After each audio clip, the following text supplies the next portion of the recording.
First quarter action here in Vernon in the North Group 2 State Tourney opener. And off the opening faceoff, it's Cameron Zurlau with the goal for number 11 Montville against number 6 Vernon, 8 seconds into the game. The Mustangs make it 2-0 here, and it's Dan Ackaway with a long-distance shot, and Montville has a 2-goal lead with 9:28 to go in the opening quarter. And the Mustangs convert again from the outside.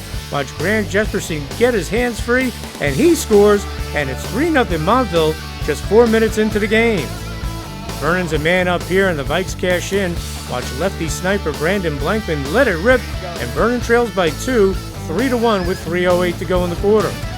And on the ensuing faceoff, it's Alex Lewis with the win, and it's Mark Romeo taking it in, and he scores with the bounce, and the Mustangs increase their lead back to 3, 4-1.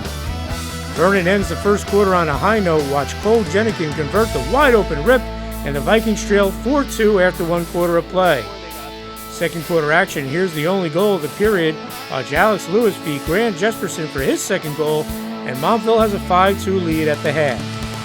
Third quarter we go, and it's Cole Jenikin with the rip, but watch Cameron Sparta bury the rebound for Vernon, and they cut Montville's lead to 2, 5-3, 11 seconds into the quarter. But with 7:01 to go in the period, it's Dan Ackaway with another rip from the perimeter, and the Mustangs go up by 3, 6-3. Vernon goalie Ben Cahart was solid all game. Watch him make the big save here on the doorstep to keep the Vikes in the game. But like it did all game, Montville answers, and it's Thomas Ackaway and Cameron Zurlau for the goal, and it's 7-3 Montville after 3 quarters of play. Early fourth quarter we go, and it's Grant Jesperson with his third goal of the game, and the Mustangs have a 5-goal advantage, 8-3. Later in the quarter, Vernon's a man up, and it's J.C. Faustini with the goal, but Montville will go on to top Vernon 8-4 to advance to the section quarterfinals as Vernon's season ends at 12-7. They came to play. They did an excellent job. Coach DeBonta, we call this the bagel bowl. A bowl, I owe him a bagel, but we knew coming in it's going to be decided on face-offs and perimeter shooting. That's why we were pushing out all the time. But Montville came, they just played so hard, so well. They were on our hands so fast. Their rides were excellent. We couldn't even clear the ball. So they were very well coached, and my hat's off to their players. They did a really fine job today. You kids were hanging around. It was a 4-2 game, and then you got it back to 2 goals, and then they scored that big goal towards the end before the end of the first half. How big was that?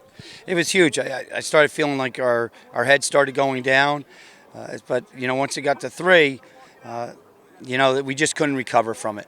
We moved to a zone early because we pressed out on the perimeters. They were fast. I mean, you could see it. They just outran us in so many cases. Talk about this senior class. The last 2 years, Pooley Division champs. They've done a lot for this Vernon lacrosse program. Oh, they absolutely have. And I've had many, many fine players come through the program. This senior class is exceptional. Kids were missing or late for practice, not because of detentions, because they had AP tests to practice for. They had honor society. I mean, you can be no happy with the group of boys I have right now are really young men and fine gentlemen. And just talk about the future of the program. You moved this year back-to-back Poolies, as we said. Now you're moving back into the RIS division. Your thoughts on that? I'm going to move them up where it's tough, and it's going to be tough in the RIS. We need to start our season tomorrow. It's over for us now. It's going to be difficult when you're going to see the Mount Olives, the Randolphs and stuff. But I think it's where we need to be. For us to bring the program up, we need to get back into the RIS and see that great lacrosse again.